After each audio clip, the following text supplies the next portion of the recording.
चक्राता विधानसभा चुनाव 2022 को लेकर हलचल मची हुई है। सभी दल अपने अपने जीत की दावेदारी कर रहे हैं और जनता को लुभाने के लिए बड़े बड़े दावे कर रहे हैं। परंतु जनता को कौन भाता है, यह तो 10 मार्च को पता चलेगा। इस समय चल रही चुनावी उथल पुथल में जिला देहरादून की हॉट सीट चक्राता विधानसभा में किस दल की क्या स्थिति है। विधानसभा चुनाव 2017 में भाजपा ने रिकॉर्ड 57 सीटों पर जीत हासिल की थी। वहीं चक्राता सीट मोदी लहर में भी भारतीय जनता पार्टी जीत नहीं पाई। भाजपा प्रत्याशी के रूप में श्रीमती मधु चौहान मैदान में थी। चक्राता सीट से कांग्रेस के उम्मीदवार के रूप में प्रीतम सिंह एक बार फिर मजबूती से खड़े हैं और वहीं भाजपा ने मधु चौहान का टिकट काटकर इस बार बॉलीवुड सिंगर जुबीन नौटियाल के पिता रामशरण नौटियाल पर बड़ा दांव खेला है। वहीं इस बार पार्टी के कार्यकर्ताओं को चक्राता सीट पर भाजपा के लिए जीत की राह आसान नजर आती दिख रही है। इस सीट पर आम आदमी पार्टी व बसपा एवं कुछ युवा निर्दलीय उम्मीदवार भी मैदान में हैं। रामशरण नौटियाल कमर खिलाने में कामयाबी हासिल करते हैं। आइए आपको दिखाते हैं कि क्या कहना है इन दिग्गजों का, देखिए इस रिपोर्ट में। जो भारतीय जनता पार्टी है, रामशरण नौटियाल को एक प्रयोग के तौर पे उतारा है। सर, किस प्रकार से आप मानते हैं चुनौती के रूप में? देखिए, इस राज्य के गठन के बाद जब भी विधानसभा का चुनाव हुआ तो चक्रोता के लोगों ने कांग्रेस में विश्वास व्यक्त किया, कांग्रेस को जिताने का काम किया। इसके लिए मैं चक्रोता के लोगों का बहुत बहुत आभार व्यक्त करना चाहता हूं, उनको धन्यवाद देना चाहता हूं। भारतीय जनता पार्टी चुनाव मैदान में है, उन्होंने अपना प्रत्याशी उतारा है, स्वाभाविक बात है, वो अपनी बात कहेंगे, कांग्रेस अपनी बात कहेंगी। अंततः निर्णय जो है आम जन को लेना है, चक्रोता के लोगों को लेना है। मुझे यकीन है, भरोसा है, जो परंपरा रही चक्रोता विधानसभा की, उस परंपरा का निर्वहन करते हुए चक्रोता के लोग कांग्रेस को जिताने का काम करेंगे। सर, लगातार वो आरोप लगाते हैं कि 65 साल में क्षेत्र में कोई विकास नहीं हुआ है और मात्र एक जो है एक्सरे मशीन तक क्षेत्र में नहीं है स्वास्थ्य को लेकर। देखिए, राजनीति में है, हम हर 5 वर्ष बाद जो है इम्तहान देते हैं और जनता फैसला लेती है। अगर हमने कुछ नहीं किया 60 वर्षों में तो क्यों लोग जो है बारंबार कांग्रेस में विश्वास व्यक्त कर रहे हैं। लोग समझते हैं, जानते हैं कि कांग्रेस ही जो है विकास कर सकती है, इसलिए विकट परिस्थितियों में भी चक्रोता के लोगों ने कांग्रेस को नहीं छोड़ा। सर, जिस प्रकार से नामांकन प्रक्रिया से पहले दोनों जो है राष्ट्रीय दलों में भगदड़ मची है नेताओं की इधर से उधर, तो जो गणित है वो गड़बड़ा गया है, तो सर आप क्या मानते हैं, कांग्रेस वापसी करने जा रही है? कहीं पर कोई गणित नहीं गड़बड़ाया है। राजनीति में कभी दरवाजे बंद नहीं होते हैं, दरवाजे खुले रहते हैं। उस खुले दरवाजे से बहुत सारे लोग जाते हैं और बहुत सारे लोग आते हैं। इस देश के लोकतंत्र में ऐसा कोई राजनीतिक दल नहीं है जिस राजनीतिक दल से लोग गए ना हो या आए ना हो, कोई फर्क पड़ने वाला नहीं है। उत्तराखंड के लोग भारतीय जनता पार्टी के चाल चरित्र चेहरे को पहचान चुके हैं और उत्तराखंड के लोगों ने बदलाव का मन बनाया है।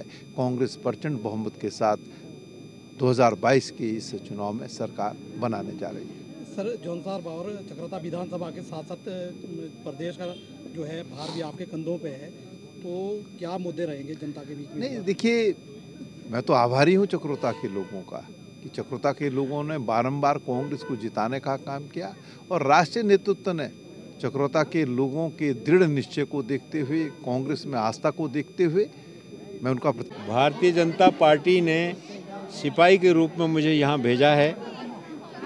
65 साल का किला भेदना नहीं, गिरा देना, ध्वस्त कर देना इस बार, और ये ध्वस्त होगा। 65 साल में यहाँ एक पार्टी एक परिवार, और यहाँ पूरा क्षेत्र आज बर्बादी के कगार पे खड़ा है। यहाँ रोजगार की कोई सुविधा नहीं है, यहाँ कोई पर्यटन का स्थल नहीं है, यहाँ अस्पतालों की हालत बहुत ही दयनीय हालत है।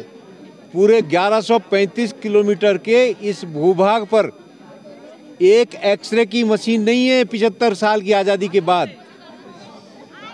और विधायक जी ने 2002 में कहा कि मैंने निर्देश दे दिए कि जौनसार बावर को स्विट्जरलैंड के तर्ज पर विकसित किया जाए। जरा मैं आप लोगों से आग्रह करूंगा, हाथ जोड़ के मीडिया के बंधुओं से, उन विधायक जी से ये पूछे कि ये घोषणा किसको दिया आपने निर्देश, और वो निर्देश हैं कहाँ, मीडिया को तो दिखाइए। 20 साल से लोगों का मूर्ख बना रहे हैं, झूठी घोषणाएं, और करप्शन इतना, ठेकेदारी खुद कर रहे हैं। क्या नहीं है जो यहाँ विधायक की निधि के पैसे कैश निकाल करके बांट रहे लोगों को, परिवार के पीछे बांट रहे हैं। और ऐसे बांट रहे हैं कि विकास के लिए नहीं, काम मत करो, बस ले लो, चुनाव में काम करो। इस बार इनका पैसा भी खाएंगे जो ये जो निधि का कह करके बांट रहे हैं।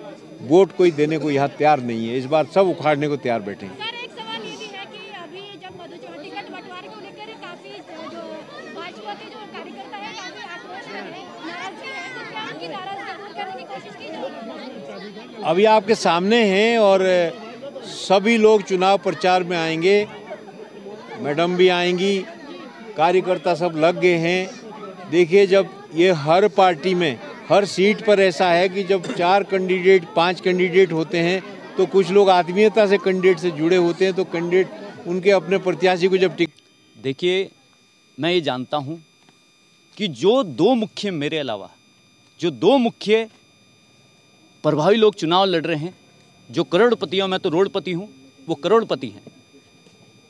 लेकिन मुझे इतना पता है कि जितना वो दौड़ेंगे मैं उनसे दुगना दौड़ सकता हूँ, मुझसे उनसे दुगनी ऊर्जा है। जब वो 2 आदमी इतनी अवस्था में इतना बड़ा क्षेत्र नाप सकते हैं तो मुझे लगता है मैं उनसे दुगना क्षेत्र नाप सकता हूँ। Thank you. देश और दुनिया से संबंधित जानकारी जानने के लिए हमारे चैनल को सब्सक्राइब कीजिए।